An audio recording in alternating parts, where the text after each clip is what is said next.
vamos a comenzar con un hecho que ocurrió durante esta semana que involucra a un juez federal y que fue imputado por varios delitos.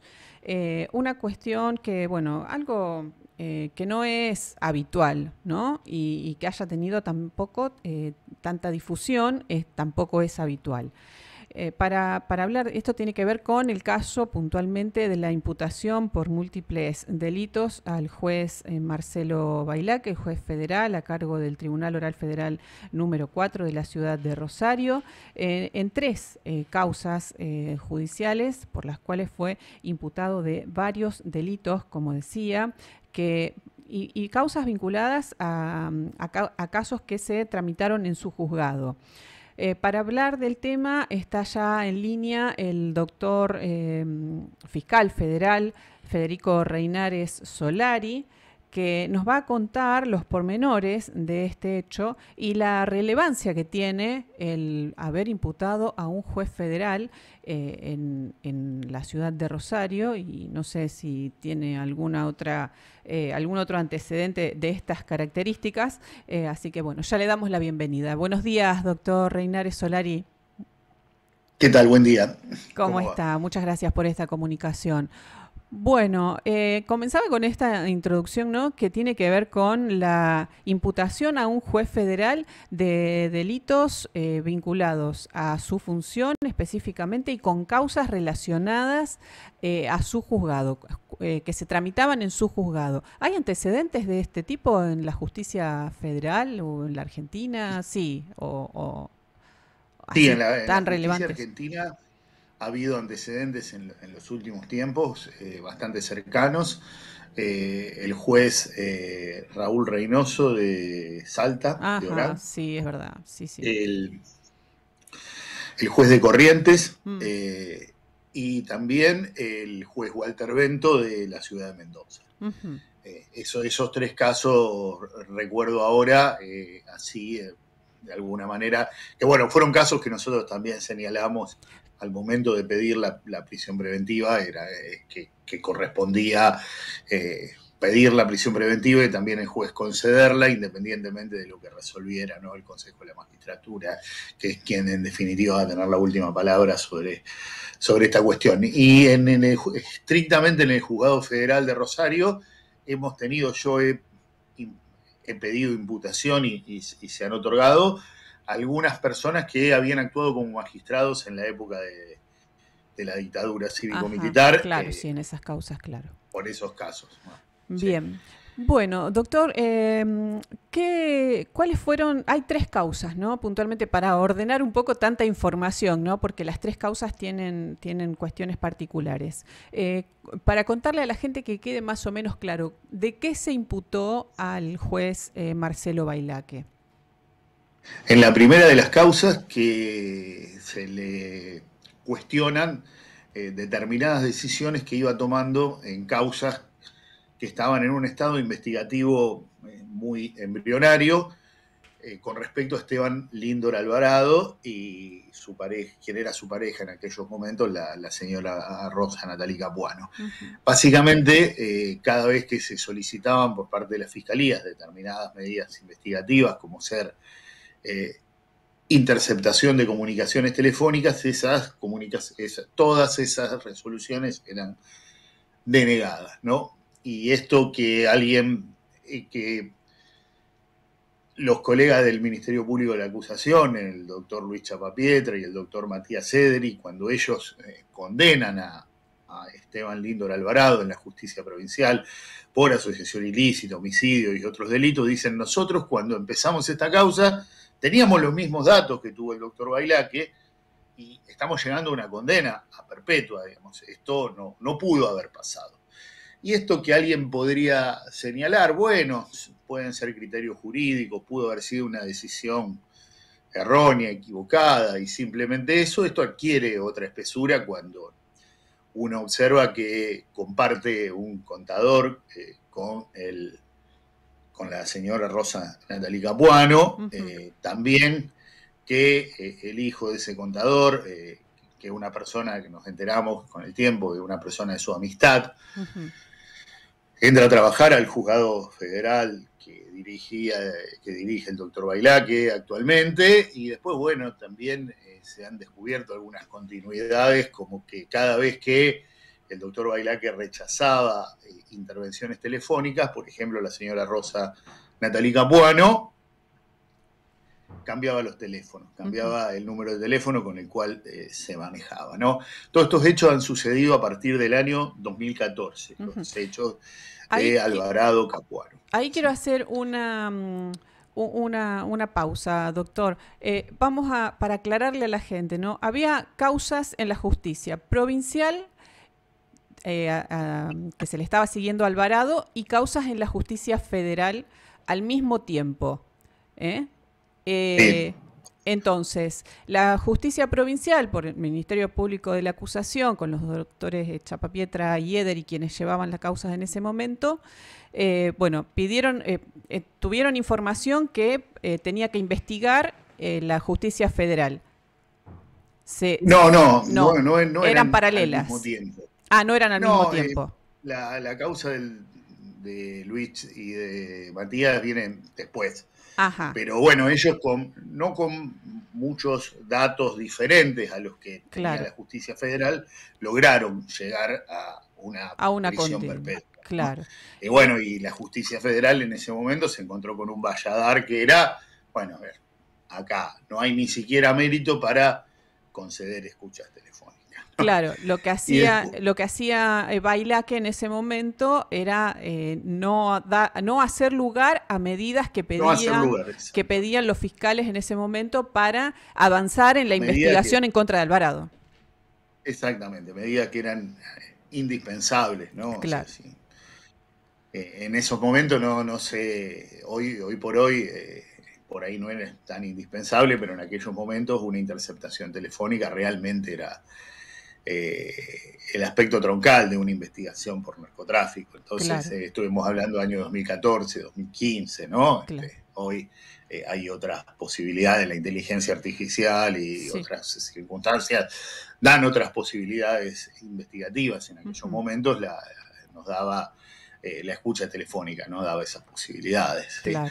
Y después, con posterioridad a esa causa, tenemos en el año 2019 lo que es básicamente, para que se entienda en lenguaje llano, armaron una causa entre quien era el director regional de la AFIP, un financista de la ciudad de Rosario y el doctor Bailaque, a dos empresarios de la ciudad de Rosario, el señor Iglesias y el señor Oneto, y uno de ellos, el empresario Fernando Huipey, según se ha recogido en la causa y se ha dicho en la audiencia, le solicitó dinero para solucionarle una solución global al problema. Sí, lo describieron, y de esto, bueno, tenemos la declaración como arrepentido del contador Carlos Baudagna, que era el delegado regional de la AFIP. Y esta causa, lo que es importante señalar que en un momento el doctor Bailaque le corre vista a la Fiscalía, la causa que fue la causa armada, claro,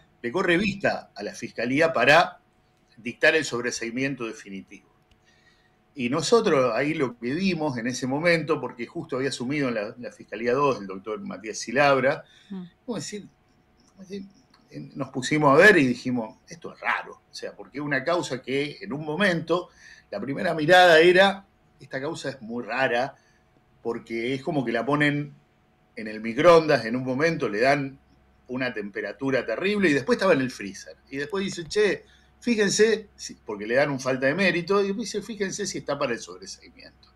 Eso no nos había parecido raro, era la primera alerta. Entonces nosotros del Ministerio Público, lo que se dijo en aquel momento, concretamente lo dijeron el doctor Silabra y el doctor Argibay Molina, decir, esperemos, esto no hay que cerrarlo todavía porque hay que ver bien qué hay atrás de esto, ¿no? Y después nosotros teníamos investigativamente en otra causa el teléfono del señor Baudagna, y en el teléfono del señor Baudagna había claras referencias a esa causa y de que había algo espurio detrás de esa causa. Todos estos datos que son corroborados por la declaración del señor Baudagna como arrepentido y que nos ratifican tanto el señor Iglesias como el señor Oneto, Sí. como un amigo del señor Iglesias, del señor Oneto, y también amigo del empresario que les pide el dinero, que los acompaña a una reunión y ratifica que esa situación sucedió.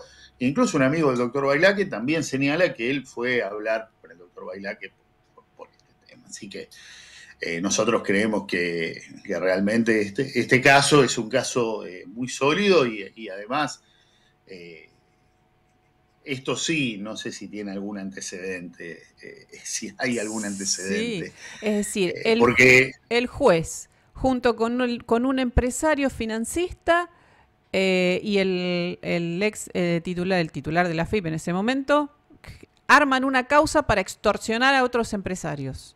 sí, para extorsionar y había una cuestión que uno de estas dos personas, Claudio Iglesias, Claro, estaba peleando por la presidencia de la claro. aseguradora San Cristóbal. ¿Cuál era la Y entonces finalidad? Era claro, lo esa. que se trataba era afectarle la reputación para que no pudiese llegar a ser presidente de San Cristóbal. Y de hecho hay cuestiones que son bastante sugestivas, como que el juez manda oficios, comunicaciones, preguntando por cuestiones atinentes a esa causa a un montón de aseguradoras. Es como que en ese campo y en ese rubro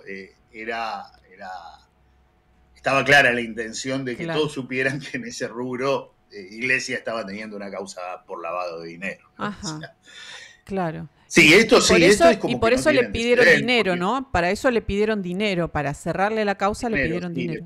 le pidieron $200.000 y ellos terminan pagando 160.000. No terminan pagando la totalidad de lo que le exigían, pero sí $160.000. Claro, Esto es lo que ¿y cuál es la excusa, digamos, o cuál es la justificación para pagar eso si toda esa información no era cierta y se sabía que era una causa armada? ¿No tenían otras herramientas claro, para poder, digamos, combatir eso? Sí. una de las personas que declaró también es el abogado del señor Iglesias, que cuando le comenta toda la situación que se estaba viviendo en torno a eso, le dice, bueno, mirá, dice, usó una expresión muy coloquial, es tu vida, dijo, es otra cosa, esto, vos hacés lo que quieras, lo que sí, yo para seguir siendo tu abogado, voy a tener que seguir presentando todas las cosas que corresponden, pero bueno, dice, vos hacés lo que quieras, le dice, porque claramente, digamos, y por eso nosotros lo calificamos como extorsión, porque lo que habla el señor Iglesias es que estaba siempre latente la posibilidad de ir preso, básicamente. Era Claro. un precio para no ir preso. Dice, a ver, yo Ajá. no tengo nada que ver, me allanaron la casa, su oficina, la oficina de San Cristóbal, la casa de su madre. Dice, no, y bueno, porque Ah, cuando ellos ven lo que era la causa, dicen, no, esto no va a pasar nada. Y después, bueno, lo allanaron, después lo indagaron, después con claro, se ellos tomaron otra. y afirmaban en su defensa que no había elementos para poder seguir la persecución penal, pero no obstante le había pasado todo eso. Por eso nosotros de la Fiscalía calificamos este hecho como extorsión, porque lo que amenazaban de manera velada, pero también muy clara, era con que iba a haber una consecuencia física para ellos, y en Claro. este caso iban a quedar detenidos si no Es- pagaban esa cantidad de... sí, veo la dimensión de esto que me está comentando y es gravísimo. Es de una gravedad, creo que una de las tres causas es la más grave, me parece. Claro, porque las otras causas, las que hablábamos antes, Soto Dávila, de Corrientes, Reynoso de Salta, es como que, bueno, son causas que se encuentran, llegaron al juzgado y ya que está, Claro. eh, pedimos Bueno, algo, pedimos va, algún claro, peaje, porque este auto justo pasó por la autopista. claro. Pero acá Pero es otra como cosa que es se armó todo al armarla. efecto, hay un dispositivo para armarlo. Sí, esto es una situación realmente, sí, Y, asombrosa. ¿No? Uno no esperaba encontrarse con este tipo de circunstancias realmente. claro, sí, sí, de una gravedad, pero bueno, muy, muy impresiona realmente, porque bueno, es decir, uno que espera de la justicia, bueno, llego a la justicia y puedo demostrar mi inocencia, aparentemente con este tipo este caso particular muestra que no hay inocencia que valga cuando alguien está dispuesto a destruir a otro y más desde el mismo, desde la misma justicia, ¿no? Es como que, bueno, Sí, genera un poquito de es temor, realmente digamos, ¿no?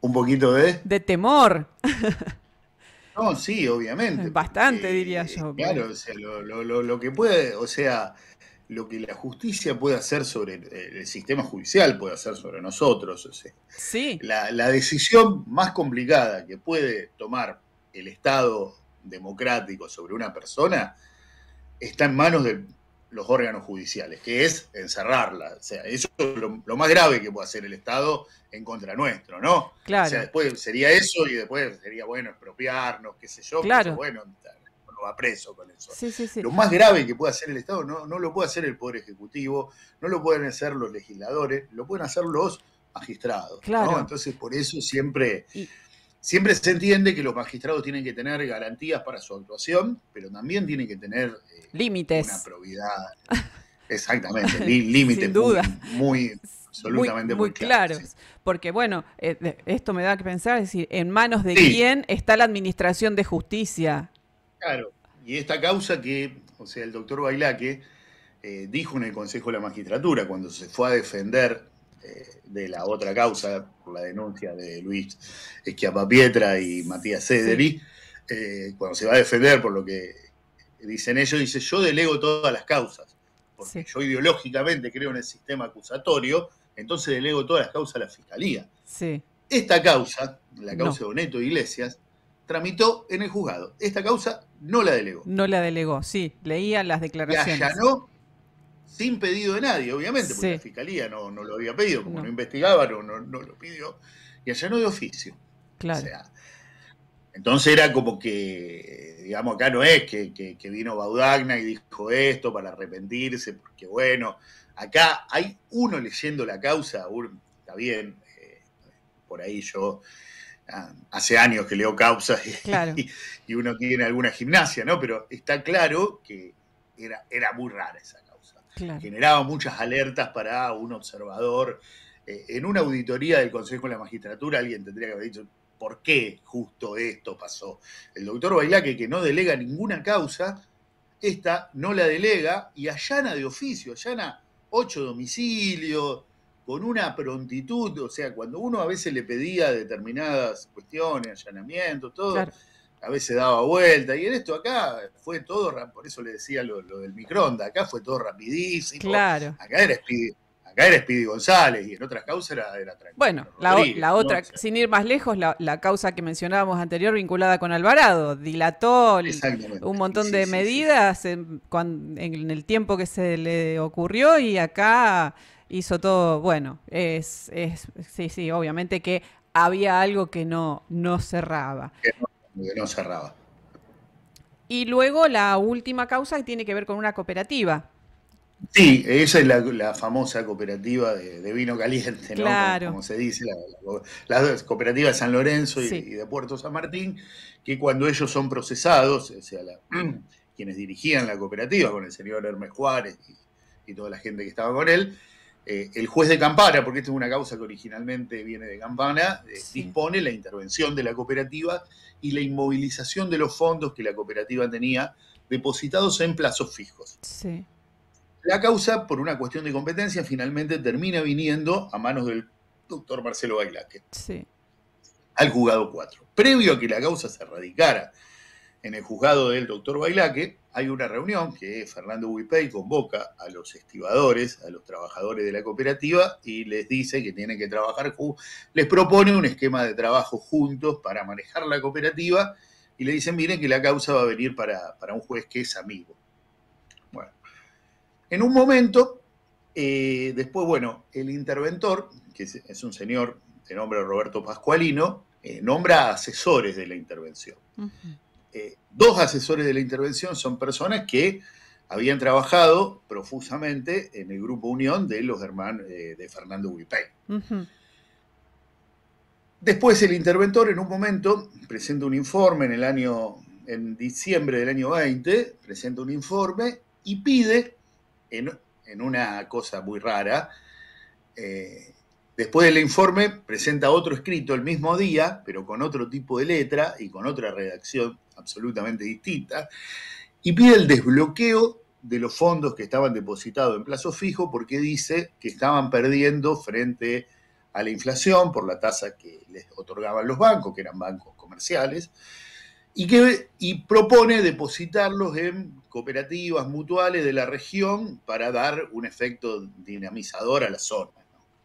Que claro, es un efecto dinamizador a la zona, no sé, él era el interventor de la cooperativa y nada más, y tenía que cuidar los fondos de la cooperativa. Y finalmente terminan siendo depositados en una mutual sobre la cual tenía influencia Fernando Huipey, amigo del doctor Bailá, que cuando los trabajadores de la cooperativa, este grupo de trabajadores de la cooperativa, se presentan en el expediente como querellantes, porque dicen nosotros somos afectados por los manejos del señor Hermes Juárez, el doctor Bailá que les niega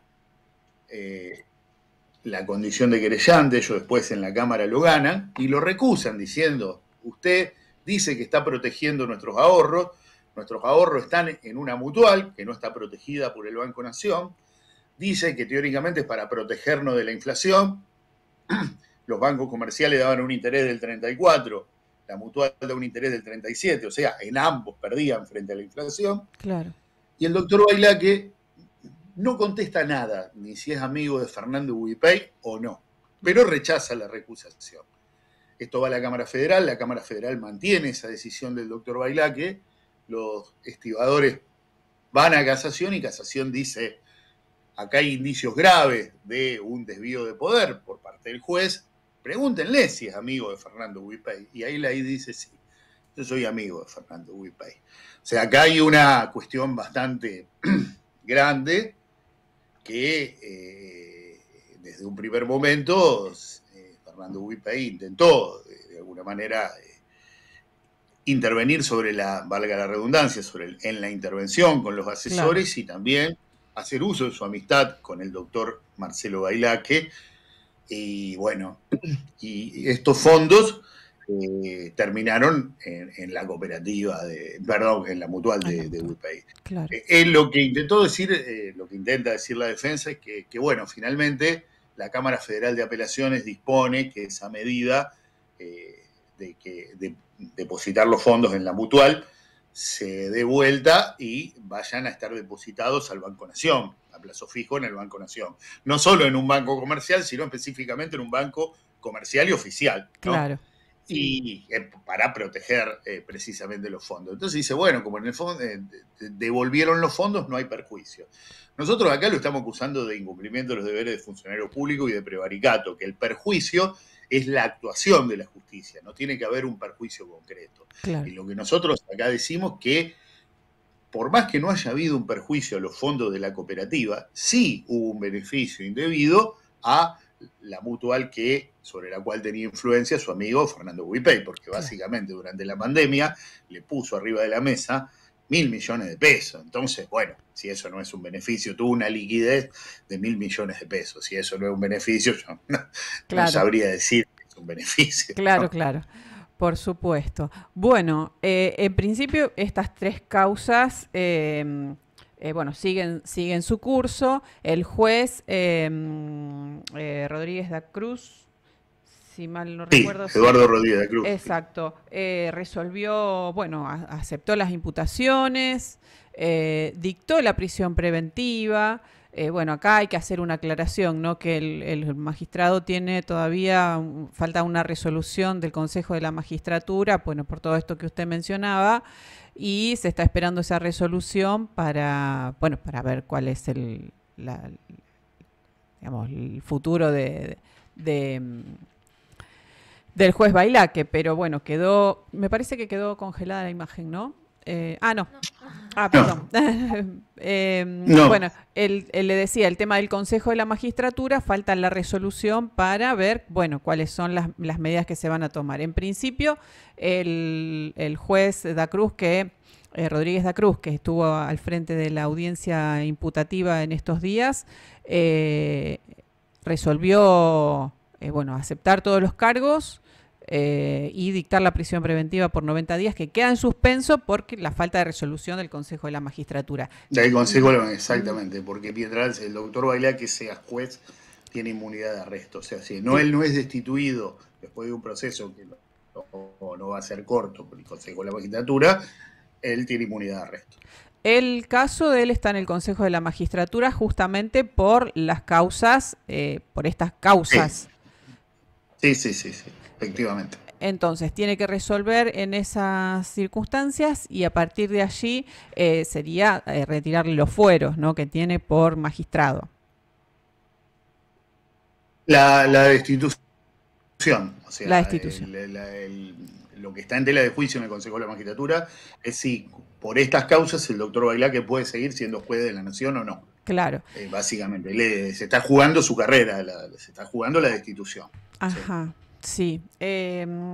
Claro, yo quería preguntarle, ¿cómo puede ser que una persona, un juez federal, que está acusado en todas estas causas, obviamente que, bueno, la presunción de inocencia lo sabemos y demás, hasta que se demuestre lo contrario, y hasta en el caso de los jueces, el Consejo de la Magistratura defina su situación, sigue al frente del juzgado? Claramente una anomalía institucional. Claro. Que entendemos que no tendría que suceder, porque de hecho, a ver, una de las cuestiones con la cual nosotros íbamos preparados en la audiencia nosotros nos imaginábamos que el doctor Bailaque iba a aceptar preguntas, ¿no? O sea, él hizo una manifestación en la audiencia en la que niega todos los hechos. Claro, rechazó todas las imputaciones. Rechazó todas las imputaciones, sí, pero nosotros esperábamos que él aceptara preguntas, ¿no? Claro. Si bien tiene derecho a no aceptar preguntas, porque está protegido por la garantía de la presunción de inocencia, bueno, nosotros de un juez federal esperábamos, de un juez federal en funciones, que se sienta delante de personas todos los días que están en el banquillo y en la misma situación en la que él estaba, ¿no? Entonces, es una obligación no escrita, no está tácitamente en ningún específicamente escrito, pero uno esperaba ética, ¿no?, de un juez federal otro tipo de actitud, otro tipo de apertura frente a esas circunstancias, porque por ahí hubiese contribuido a ser un poquito menos áspera esta situación, de decir, cómo un juez que estuvo ayer en el banquillo de los acusados, hoy está del otro lado del banquillo de los acusados. ¿Y con qué? O sea, ¿Y con qué autoridad ética, moral puede sentar él enfrente a alguien a acusarlo de algo cuando él mismo está acusado de delitos tan graves? A mí el que más me impacta es el del armado de la causa. La verdad que esa es una causa que el armado de la causa a estas personas para pedirles dinero y para manchar su reputación, la verdad es la que más me impacta, ¿no? Dentro de las tres en las cuales está acusado. Cómo una persona, un juez federal, se puede sentar del lado del escritorio de juez y frente a alguien sospechado de haber cometido algún otro delito, no, me parece que por una cuestión ética y no sé, de cuidado, él mismo tendría que, bueno, apartarse, ¿no? Por más que no esté escrito esto y que la ley le permita seguir en funciones. Sí, realmente es complicado. Estamos en todas unas circunstancias institucionalmente tensas, porque nosotros que formamos parte del sistema federal de persecución penal, hemos sentado en el banquillo los acusados a alguien a quien forma parte, y lo que le tenemos que decir a la ciudadanía que tiene que confiar en que la justicia penal en materia federal va a funcionar, así que la manera de restituir la confianza es precisamente transitar esta circunstancia que claramente afecta la confianza de la ciudadanía en la justicia federal. Estamos en una situación institucionalmente bastante porosa. Claro. ¿Desde cuánto tiempo más o menos se empiezan a existir estas sospechas y por qué justo en este momento? Porque bueno, sentar como bien decía, sentar en el banquillo a un juez federal no es una cuestión menor y lleva todo su proceso. Si hay causas de tan vieja data, por ejemplo, de tantos años atrás, en los que más o menos se sospechaba de que estaba dilatando algunas causas, mencionando el tema de Alvarado, ¿por qué ahora y no en su momento no se hizo ningún cuestionamiento? ¿Cómo se llega a este momento, a esta instancia?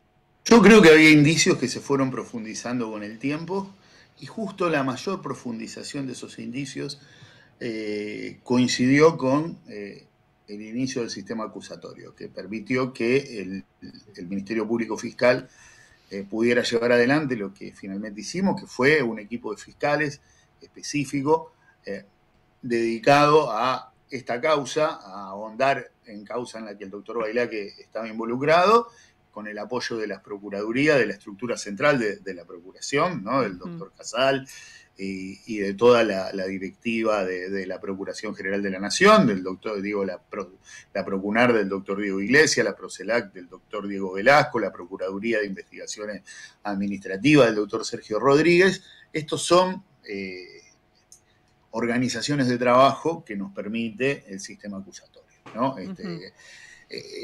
Hay unos días antes de que empiece el sistema acusatorio, un colega suyo, el Germán de los Santos, hace conocer esta circunstancia, lo de la amistad entre Bailaque y el contador Misó, que el hijo había entrado a trabajar al juzgado. Bueno, esto ya no era que simplemente había denegado medidas en la causa Alvarado, esto le da otra espesura.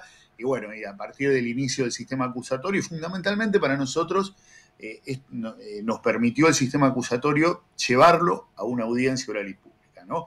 Poner el caso en el sistema acusatorio, porque nosotros argumentamos que había hechos que, como no se habían investigado en su momento, nosotros podíamos ponerlo en el sistema acusatorio, porque si no, esto lo que iba a pasar es que por el viejo sistema iba a ser todo en penumbras, todo en ostracismo, muy probablemente con un juez de otro lugar, porque los jueces de acá se iban a declarar incompetentes en ese viejo sistema, y entonces, bueno, esto no hubiese llegado, el sistema nos iba a llevar, el viejo sistema tenía un montón de trampas para autoprotegerse, básicamente, y bueno, eso, creo que lo del sistema acusatorio fue un cambio fundamental, ¿no? Y un cambio de paradigma que el propio Ministerio Público viene haciendo desde hace un montón de tiempo. Yo entiendo que por ahí la ciudadanía siempre espera que ese cambio sea más rápido, más profundo y más efectivo, pero, a ver, yo entré a trabajar, ni hablar, yo entré en el 2006 en el Ministerio Público, pero si tengo que decir lo que era el Ministerio Público Fiscal en el año 2014, cuando el doctor Bailaque denegaba las medidas, obviamente 11 años después, este Ministerio Público está en otro nivel y básicamente tampoco un juez federal se iba a sentir tan poderoso como para denegar medidas evidentes, ¿no? Con otro Ministerio Público Fiscal, ¿no? Ahora los fiscales somos muchísimo más, tenemos más una capacidad de generar criterios de trabajo mucho más eficientes y bueno, y eso de esa manera permite otra clase de cuestiones. Claro, porque aparte lo que pasa es que la justicia federal es como que, no es como la justicia provincial, que está más difundido todo lo que pasa allí, ¿no? En la justicia federal es como que la gente lo ve un poco más lejano, ¿no? Porque, bueno, son delitos específicos, no tiene tanta, no se publican tantas cosas, o mejor dicho, no tiene tan buena prensa como la otra, como la justicia ordinaria. Entonces... es como que la gente lo ve más lejano. Y las causas, por ahí la gente no entiende mucho la diferencia entre la justicia ordinaria, la justicia provincial, la justicia federal, perdón.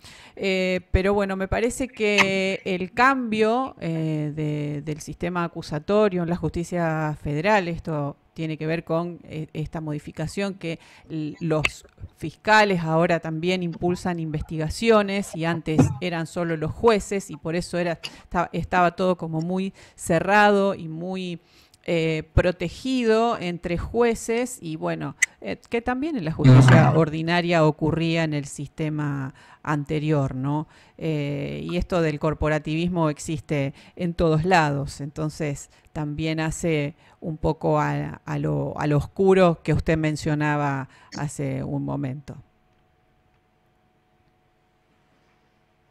Sí, sí, no, yo creo que lo más complicado que tuvo la justicia federal fue el ostracismo, en el que era una decisión institucional de muchos actores mantenerse, porque pensaban que obviamente, y no era una mala interpretación, les daba poder ese ostracismo, ¿no? Ese no conocer.